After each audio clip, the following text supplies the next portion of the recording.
The greatest battle you will ever fight is the one within your own mind. The conquest of self is not merely a suggestion. It is a requirement for those who intend to rise above mediocrity and claim their rightful place among the few who shape the world, rather than be shaped by it. To act as if nothing affects you is not to be emotionless or blind to life's trials. No, it is to possess such mastery over your own inner workings that external events lose their power to disturb your peace or dictate your progress. When a man allows his thoughts to be dominated by fear, anger, envy, or doubt, he has already handed over the keys to his destiny. He has let outside forces determine his inner world. But the man who maintains composure, who holds firm in the face of insult or hardship, is the man who possesses real power, the kind of power that cannot be bought, only built by daily acts of discipline and unwavering thought. Consider the image of a calm lake. The surface is still, serene, undisturbed, but below the surface lies immense depth. Such is the state of a man who has mastered himself. He does not react to every splash, every ripple caused by the world's chaos. He remains still, centered, and profound. This is not weakness. It is strength. It is a conscious choice to act from intention rather than from impulse. And it is this mastery, this silent command over one's own being, that separates the man of destiny from the man of drift. You cannot control the weather, the markets, the behavior of others, or the whims of fate. But you can control your reaction to each of these. And it is in this control that all personal power is born. Every man is given this ability. It is not a gift of the elite or the chosen. It is a right endowed by nature. But like all rights, it must be claimed, exercised, and refined. Most men abandon this right. They become slaves to circumstance, reacting without reflection, lashing out in fear, shrinking in doubt. And so they live lives of quiet resignation, waiting for fortune to favor them, rather than daring to command it. To act as if nothing affects you is not pretense. It is not a lie told to others. It is a truth declared to yourself. It is a statement, I am in command of my thoughts, my emotions, and my actions. When a man says this, not with words, but with the way he moves, the way he meets adversity with a steady gaze and an unwavering spirit, the world begins to respond. The world, you see, respects the man who respects yourself. It yields to the one who yields to nothing. This does not mean you will not feel pain, loss, or fear. It means that you refuse to be ruled by them. You feel them, acknowledge them, and still proceed forward with purpose. That is the hallmark of greatness, for true strength lies not in the absence of struggle, but in the refusal to be diminished by it. The storms will come, let them come. You will remain unmoved, not because you are indifferent, but because you have chosen a higher ground. Every time you choose not to react with anger when provoked, you strengthen your will. Every time you persist when your body screams to quit, you train your mind to obey your command. Every time you hold your vision in the face of doubt or ridicule, you build a fortress within that cannot be shaken. And brick by brick, you rise. Others may stumble in the dark, but you will walk in the light of your own controlled and directed mind. Do not seek to master the world, seek first to master yourself. And in doing so, you will find the world bends more easily to your will. You will not be a puppet pulled by strings of circumstance, but a creator writing your own script. Your calm demeanor, your steady stride, your unflinching presence, these will speak louder than any boast or badge. They will say, here stands a man who cannot be moved. The ancient philosophers, the wise men of all ages, the titans of business, invention, and leadership, each in his own time discovered the same truth. Power does not lie in aggression. It does not lie in manipulation or control of others. It lies in the discipline to govern oneself, to hold steady when others tremble, to act with clarity when the path is clouded. This is the only real power, and it is available to you the moment you decide to stop being a servant to your emotions and start being a master of your mind. So act, not as one pretending, not as one bluffing, but as one bluffing, but as one who knows that within him burns a fire no storm can extinguish. When you act as if nothing affects you, you are not fooling the world. You are telling it, I am already what I intend to become. And that belief, held with conviction, backed by self-control, and proven by consistent action, becomes unstoppable. The world you see is not a fixed reality. It is a mirror. ever reflecting the nature of your inner state. The man who walks through life with confidence, discipline, and peace of mind finds that people respond to him differently. Doors seem to open, opportunities appear where others see only obstacles. He does not demand respect, he attracts it. He does not chase influence, he emanates it.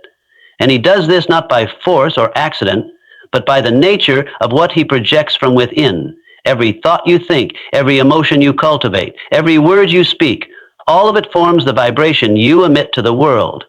Most people are unaware of this principle. They walk about in a fog, believing life happens to them, never realizing that life often reflects through them. A man filled with fear tends to attract more reasons to fear. A man who nurtures resentment finds insult in every corner. But the man who governs his thoughts, who deliberately holds in his mind a vision of strength, order, and calm, will witness the world organize itself around that ideal. This is not mysticism. It is the practical power of the subconscious mind, of controlled thought, of mental suggestion. Every man becomes what he continually thinks about. And because he becomes it, he begins to draw into his life the people, places, and events that align with it. Your inner state, in this way, becomes the architect of your reality. A wise man does not wait for things to go well before he chooses to feel well. He decides first how he will be, and then watches as life, slowly but surely, follows suit. When you act as if nothing affects you, when you walk through chaos with your peace intact, people sense it. They lean toward it. Because so few possess that inner stillness, it becomes rare, magnetic, valuable. And this is how influence is earned, not by shouting or striving, but by becoming a living example of certainty in an uncertain world. Picture two men standing in a storm. One panics, curses the sky, and collapses under the pressure. The other stands firm, composed, focused on the next step. Who would you follow? Who would you trust? The answer is obvious, and yet we often forget that every day we are choosing which of those two men we will become. Not by our words, but by the thoughts we indulge and the energy we project. People notice far more than we think. They may not articulate it, but they feel your state, your posture, your tone, your gaze, your pace. Each of these carries messages. Are you calm? Are you desperate? Are you grounded? Are you afraid? These signals speak louder than anything you say. And when your inner world is in order, these signals align to form a message of strength, stability, and direction. That is how leaders are recognized long before they are named. Now understand this clearly. This is not about pretending to be unbothered. It is about genuinely choosing an inner state so steady, so aligned with your purpose that you cannot be knocked off course. That kind of stability cannot be faked. It must be forged. Forged through discipline, repetition, and relentless self-awareness. The man who achieves it becomes like a lighthouse, unmoved by the winds, constant in the storm, a guide to those lost at sea. If you believe the world is against you, it will be. If you expect rejection, you will find it. But if you carry within you the unshakable belief that you are destined for something greater, and you back that belief with action and integrity, the world will gradually begin to reflect that truth. You will not need to force your way forward. Your path will begin to clear as a direct result of the energy you carry. This is why personal development is not a luxury. It is a necessity. A man cannot build a business, a family, a legacy if he is at war with himself. He must first build his inner house strong enough to withstand doubt, criticism, failure, and delay. When that is done, he can walk through any environment and remain the same man. That consistency of character is what makes mountains move and compels others to believe in your vision. You must understand, the world is not waiting to give you permission. It is responding to your presence. And your presence is determined by your state. Your state is chosen by your thoughts, and your thoughts are yours to command. This is the chain of cause and effect that most ignore. But those who understand it, who use it deliberately, rise quickly and stay steady, no matter the tide. If you want to change the world around you, change the world within you. If you want respect, carry yourself with dignity. If you want peace, stop feeding thoughts of conflict. If you want power, direct your mind with precision. And above all, remember, the world mirrors what you broadcast. Act as though you are already the man you wish to become, and the world will begin to treat you accordingly, not because it is fooled, but because it is responding to the truth you have chosen to live. Every great achievement known to man began as a quiet belief in the mind of a single individual. Long before it became visible to the world, it existed in thought. And before it could ever be touched by hand or seen by eye, it had to be held firmly and without wavering in the realm of the unseen. This is the power of faith. Faith is not wishful thinking. It is not blind hope. It is the deliberate, forceful conviction that what you believe will become what you live, so long as you act in harmony with that belief and never retreat. You cannot wait for proof to have faith. That defeats its very nature. The man who waits to see before he believes will be led by the man who believes long before he sees. One is a follower of conditions. The other is a creator of conditions. The man who acts as if nothing affects him is not arrogant or deluded. He is anchored in faith. He understands that his internal vision must remain untouched by external conditions. He does not react to the world as it is. He responds according to the world he is building. The man who builds in faith knows that doubt is the thief of destiny. Why? He knows that when he allows hesitation, fear, or outside opinion to cloud his belief, he weakens the signal he sends to the world and to himself. Understand this. Your belief is a command to your subconscious mind. When that belief is strong and sustained, your mind begins to work in your favor. Ideas come, energy rises, confidence grows, people appear, coincidences align. But all of this begins only when you are certain of what you want and certain that it is yours to claim. The weak man waits for the world to show him a sign. The strong man becomes the sign. He walks, talks, and moves as if success is already his, because in his mind, it is. This is not fantasy. It is causation. It is the process by which every skyscraper, every invention, every movement, and every fortune was built. They were not born from evidence. They were born from unwavering faith and a vision not yet realized. Look at the history of great men and you will find one thread in common. They all believed in something no one else could see. Edison, when the world said the electric light was impossible, continued. Ford, when told a gasoline engine couldn't replace the horse, refused to listen. Carnegie, when others hoarded pennies, imagined an empire of steel. Separated them was not resources. It was not luck. It was their willingness to act as though the unseen was more real than the seen. And in doing so, they changed what the world saw. The greatest gift you have is the ability to direct your faith. You are always placing it somewhere. If you believe that failure is certain, that difficulty is permanent, that limitation is real, then you are placing faith in defeat. And your life will confirm that belief.